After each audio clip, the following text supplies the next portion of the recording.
హిందూ సోదరుల సోదరీమణులందరికీ కూడా సంక్రాంతి శుభాకాంక్షలు. రైతు సోదరులకి, ప్రత్యేకంగా పసుపు రైతన్నలకి సంక్రాంతి శుభాకాంక్షలు తెలియజేస్తూ ఈ వీడియో తీయడం జరుగుతూ ఉంది. ఈ మధ్య ఆర్మూర్ దగ్గర మామిడిపల్లిలో రైతన్నలు కొందరు రోడ్డెక్కిండ్రు. జగిత్యాల నుంచి, నిజామాబాద్ నుంచి. రైతన్న అందరికి చేతులు జోడించి విన్నవించుకుంటా ఉన్నాను. రాజకీయ నాయకులు బీజేపీ ఉండనియండి, కాంగ్రెస్ ఉండనియండి, టీఆర్ఎస్ ఉండనియండి, కమ్యూనిస్టులు ఉండనియండి, ఎవరున్నా కూడా మనకు అనవసరం. మీ అందరూ ఆశీర్వాదంతో భారతీయ జనతా పార్టీ అక్కడ లోక్సభ ఎన్నికలలో గెలవడం జరిగింది. ఎన్నికలలో వాగ్దానం చేయడం జరిగింది. దాని తర్వాత అత్యంత పెద్ద ఎత్తున ఒక ఎక్సర్సైజ్ చేయడం జరిగింది. రైతన్నలు ఢిల్లీకి వచ్చిండ్రు. దాదాపు 15-20 మంది ఆఫీసర్లతోటి చర్చ జరిగింది. Sanjay Agarwal IAS, senior IAS officer, agriculture secretary నేతృత్వంలో. దాని తర్వాత ఆఫీసర్లు హైదరాబాద్ రావడం జరిగింది. రాష్ట్ర ప్రభుత్వ ఆఫీసర్లు, కేంద్ర ప్రభుత్వ ఆఫీసర్లు కమర్పల్లికి రావడం జరిగింది. దాదాపు 100 మంది రైతులతోటి సమావేశం అయ్యారు. వాళ్ళ ప్రాబ్లమ్స్ అన్ని విన్నారు. పెట్టుబడి ఎంత అవుతున్నదో ఒక నిర్ధారణకు వచ్చిండ్రు. అదే సమయంలో టర్మరిక్ టాస్క్ ఫోర్స్ కూడా వేయడం జరిగింది. పసుపు రైతుల విషయంలో ఏమేమి ఇబ్బందులు ఉన్నాయో దానికి సంబంధించిన మీటింగ్ కూడా నిఖిల్ సాయి హోటల్లో, నిఖిల్ సాయి కాదు, వంశీ ఇంటర్నేషనల్ హోటల్లో నిజామాబాద్ పట్టణంలో జరగడం జరిగింది. దానికి రైతన్నలు కూడా సమావేశం అయ్యారు. సైంటిస్టులు వచ్చిండ్రు, స్పైస్ బోర్డు ఆఫీసర్లు వచ్చిండ్రు, వివిధ డిపార్ట్మెంట్ల ఆఫీసర్లు వచ్చిండ్రు. దాని రిపోర్టు కూడా ఇవ్వడం జరిగింది మినిస్ట్రీకి. అది ఒక 6 months కమిటీ, సుమారు 8-9 నెలల్లో దాని రిపోర్ట్ కూడా ఇవ్వడం జరిగింది. ఇవన్నీ కూడా చేసుకొని నేను సుమారు 35-36 మీటింగ్లు చేయడం జరిగింది. గెలిచిన 6 నెలల లోపు, అంటే డిసెంబర్ 2019 లోపే అయిపోయింది. దాని తర్వాత కింది స్థాయి నుంచి పై స్థాయి వరకు అన్ని మీటింగ్లు అయిపోయినాక లాస్ట్లో అమిత్ షా గారు, పీయూష్ గోయల్ గారు వాళ్ళు కూడా ఈ ప్రక్రియలో పాల్గొన్నారు. ఫైనల్గా అన్ని అవగాహన తెచ్చుకున్నాక మనకి నూతన వ్యవసాయ చట్టాలు వస్తున్నాయి, పాలసీలు మారుతున్నాయి. మన దేశంలో వ్యవసాయం అన్నది చాలా ఇబ్బందుల్లో ఉన్నది, చాలా అన్ఆర్గనైజ్డ్ ఉన్నది. కాబట్టి పెద్ద ఎత్తున రెవల్యూషన్ రావాల్సిన అవసరం ఉన్నది. మేజర్ పాలసీ చేంజెస్ రావాల్సిన అవసరం ఉన్నది. పాత విధి విధానాలు ఏవైతున్నాయో అవన్నీ మార్పులు అవసరం ఉన్నాయి. అవన్నీ పనిచేసినట్టయితే రైతుల పరిస్థితి ఇట్లా ఉండదు. కాబట్టి మోదీ గారి ప్రభుత్వం నూతన పాలసీసు, చట్టాలతోటి రాబోతుంది. దానికి అనుగుణంగా మీరు స్పైస్ బోర్డు యొక్క రీజనల్ ఆఫీస్ ఎక్స్టెన్షన్ సెంటర్ తీసుకెళ్ళండి. మేము మౌలిక సదుపాయాల మీద ప్రత్యేక దృష్టి పెడతా ఉన్నాము. అందువల్లనే ఇవాళ రైతులందరూ, పసుపు రైతే కాదు ఏ రైతైనా కూడా ఇబ్బందులు పడేదే అందుకు. కాబట్టి దానికి కావాల్సిన 2 major schemes, turmeric export cluster మరియు TIES scheme, trade infrastructure under export scheme. దీని విషయంలో ఎందుకంటే ఈ బోర్డుల వ్యవస్థ వచ్చినప్పుడు చాలా పాతకాలం, అప్పుడు పసుపు కేవలం మనకి పూజల పునస్కారాలకి మరియు పెళ్లిళ్ళకి, వంటలలో వేస్తుంటుంది. ఇప్పుడు పసుపు చాలా ఎదిగిపోయింది. క్యాన్సర్కి, అనేక బీమార్లకి, అల్జైమర్కి, వాపులకి, మెదడుకు సంబంధించిన వ్యాధులకి, ట్యూబర్క్లోసిస్కి అన్నిటి కూడా వాడడం జరుగుతుంది గత అనేక సంవత్సరాలతో. కాస్మెటిక్స్లో వాడుతూ ఉన్నారు. అదే కాకుండా ఈ మధ్య ఏదైతే కరోనా మహమ్మారితోటి ప్రపంచం మొత్తం అతలాకుతలమైందో దాని తర్వాత పసుపు ఒకటి ఇమ్యూన్ బూస్టర్ అని, పసుపుతోటి ఎన్నో ఉపయోగాలు ఉన్నాయని, కరోనా లాంటి మహమ్మారి కూడా మనకి సోకదని, ఇమ్యూనిటీ పెంచుతుంది పసుపు. కాబట్టి అవగాహన ప్రపంచవ్యాప్తంగా వచ్చి కరోనా వచ్చిన 7-8 నెలలకి 41% ఎక్స్పోర్ట్ డిమాండ్ పెరిగింది. కాబట్టి ఈ ప్రతి టైం టు టైం ఏవైతే చేంజెస్ వస్తూ ఉన్నాయో దానికి అనుగుణంగా మనం కూడా ఉండాలా. అయితేనే రైతుల భవిష్యత్తు బాగుంటుందని ఒక బ్రహ్మాండమైన ఫ్రేమ్వర్క్ చేసి spices board plus టైస్ plus clusters ఇచ్చేసి దానికి తోడుగా వీళ్ళు చేసుకున్న మీటింగులు అవగాహన తెచ్చుకున్న కేంద్ర ప్రభుత్వం అనేక సంవత్సరాల నుంచి దిగుమతి చేస్తా ఉన్నది పసుపు భారతదేశం. దీనంత పాపం ఏం లేదు.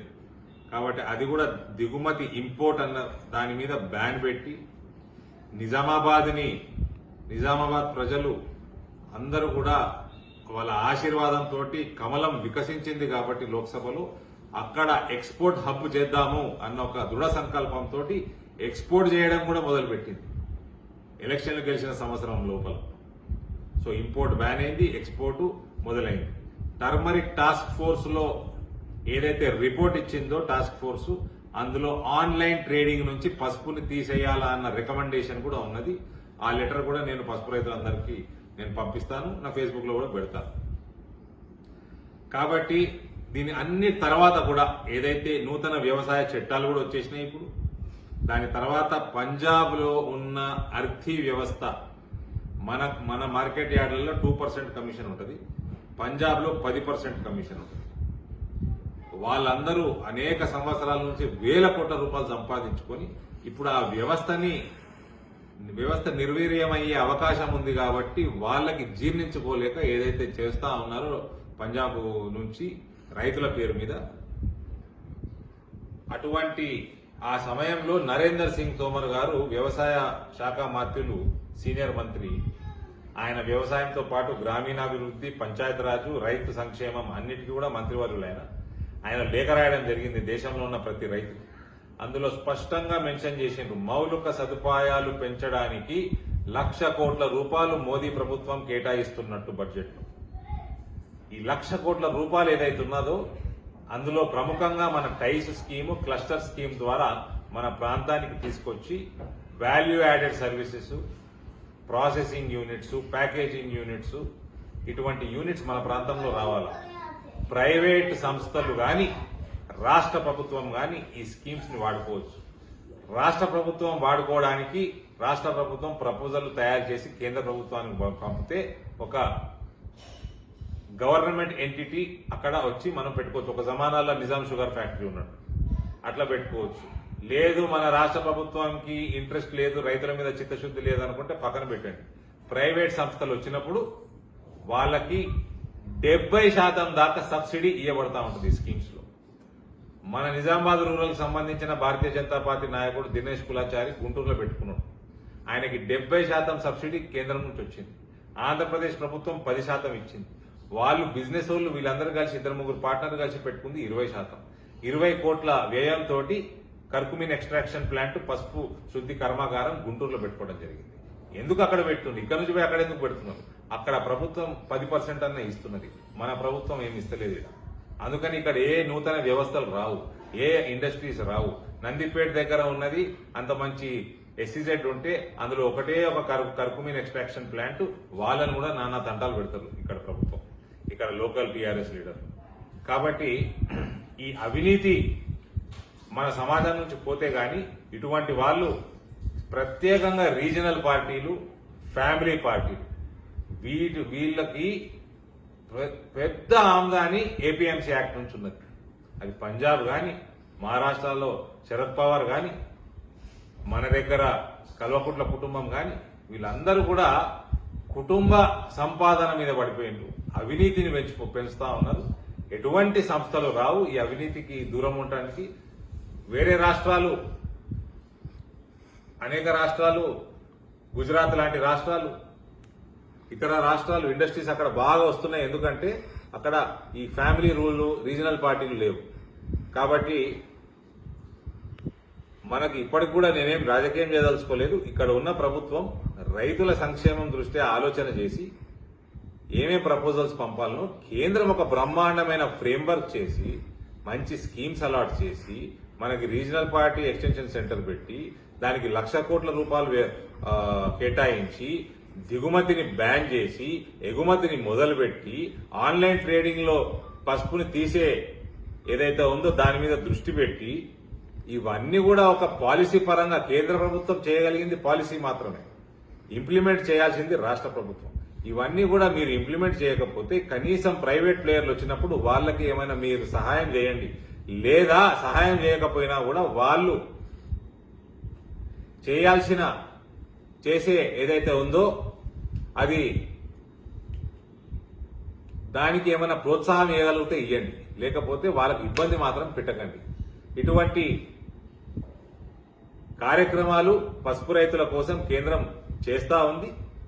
ఇవన్నీ కూడా ఇంప్లిమెంట్ అవ్వడానికి కొంచెం సమయం పడుతుంది.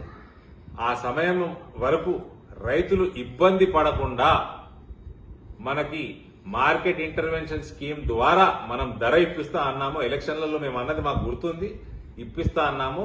దానికి కేంద్రం నుంచి వచ్చిన నాయకులు ప్రత్యేకంగా నిన్నగాక మొన్న బోధన్ సభలో 7th జనవరి నాడు తెలంగాణ రాష్ట్ర in charge national general secretary Tarun Chugh గారు ఆయన స్వంతంగా చెప్పిండు, మీరు దయచేసి 10,000 రూపాయలు గ్రేట్ పెట్టి మీరు కేంద్రానికి ప్రపోజల్ పంపండి, కేంద్ర ప్రభుత్వం ఇయ్యాల్సిన వాటా తప్పకుండా చెల్లిస్తుంది అని ఆయన వాగ్దానం చేసినట్టు మాట్లాడాడు.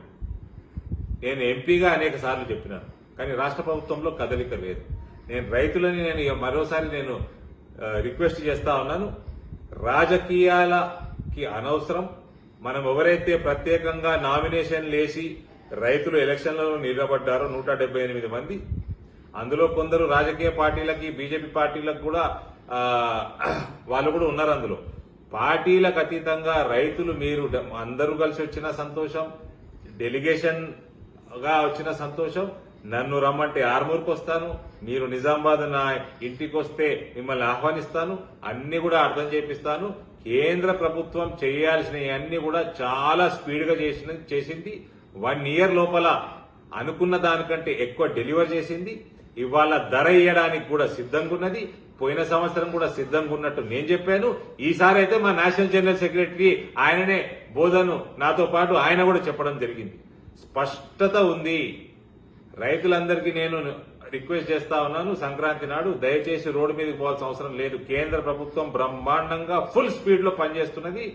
మనకు అన్ని కూడా ఏదైతే అవసరమో, ఎక్కడెక్కడ పసుపు రైతులు దెబ్బతింటున్నారో, పసుపు పంట దెబ్బతింటున్నదో, ఏదైతే ఇంపోర్ట్ చేయబడుతుందో, ఇన్నేళ్లు చేయబడిందో అది బ్యాన్ చేయించి ఆన్లైన్ ట్రేడింగ్ మీద దృష్టి పెట్టి ఎక్స్పోర్ట్ మొదలు పెట్టించేసి బ్రహ్మాండమైన స్కీమ్స్ పెట్టి 1,00,000 కోట్ల రూపాయలు దానికి కేటాయించి ఇవన్నీ కూడా అతి వేగంగా చేసిందో మనము మోదీ గారి ప్రభుత్వానికి మనం హర్షిద్దాము. ఆయన చేసిన పనికి మన మీద పూర్తి దృష్టి ఉంది, వ్యవసాయ రంగం మీద పూర్తి దృష్టి ఉంది. అందుకనే బ్రహ్మాండమైన చట్టాలు తీసుకురావడం జరిగింది. ఈ సుప్రీంకోర్టు కూడా దాని మీద ఇంటరిమ్ స్టే మాత్రమేనండి. ఇది ఇంటరిమ్ స్టే చేసేసి వాళ్ళు కూడా 4 కమిటీ వేసిండ్రు పంజాబ్ రైతులతో మాట్లాడుకుందామని. 4 రోజులలో లేదా 15 రోజులలో అయిపోతుంది, చర్చలు అయిపోతాయి. దాని తర్వాత మళ్ళా ఏమైనా చిన్న అమెండ్మెంట్స్ ఉంటే చేస్తారు, లేకపోతే చట్టాలు మళ్ళీ ఇంప్లిమెంట్ అవుతాయి.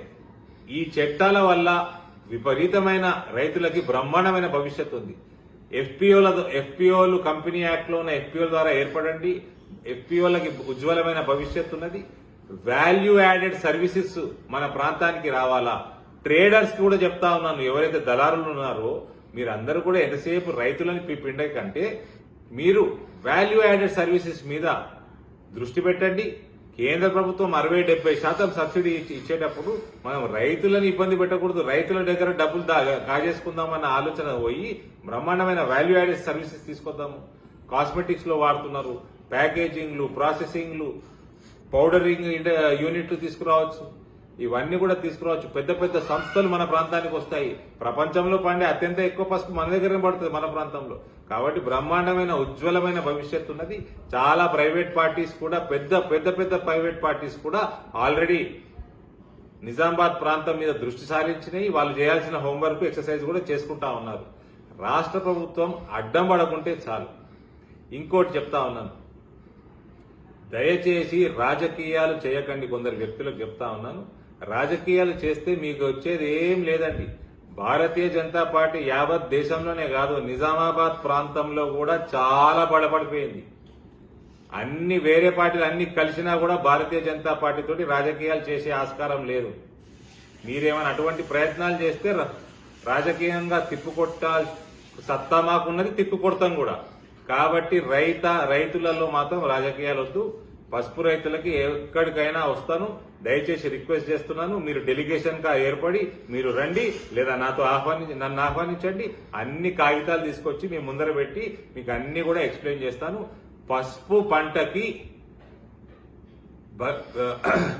గత కాలంలో ఎన్నడూ లేని విధంగా ఒక్క సంవత్సరంలో మోదీ గారి ప్రభుత్వం అనేక చర్యలు చేపట్టింది. అన్నదానికంటే ఎలక్షన్లలో ప్రామిస్ చేసిన దానికంటే చాలా ఇంతలు ఎక్కువ ఆల్రెడీ డెలివర్ చేసింది. ఇవాళ 10,000 రూపాయలకి పంపుమని పార్టీ జాతీయ ప్రధాన కార్యదర్శి చెప్పిండు, తెలంగాణ ఇన్ఛార్జ్ చెప్పిండు. కాబట్టి గవర్నమెంట్ ఉన్నప్పుడు రాష్ట్ర ప్రభుత్వం స్పందించి దానికి అనుగుణంగా ప్రపోజల్ పంపితే కేంద్రం 40% 50% ఏదైతే రైతులకు అందాలో వాళ్ళ వాటా వాళ్ళు ఇవ్వడానికి సిద్ధంగా ఉన్నారు. ధర కోసం ఈ పని చేయాలా రాష్ట్ర ప్రభుత్వం? మౌలిక సదుపాయాలు పెంచడానికి ప్రైవేట్ పార్టీలు వచ్చినప్పుడు వాళ్ళకి మీకు చేతనైనంత హెల్ప్ చేయండి, లేదా కేంద్ర ప్రభుత్వం ఇస్తున్న సబ్సిడీ తోటి వాళ్ళని అక్కడ యూనిట్లు పెట్టుకోవడానికి సహకరించండి. ఇదంతా రిక్వెస్ట్ చేసుకుంటూ మరోసారి రైతులందరికీ కూడా దయచేసి ఎటువంటి డౌట్స్ ఉన్నా మీరందరూ డెలిగేషన్ ద్వారా నన్ను ఆహ్వానించండి, నేనే వస్తాను.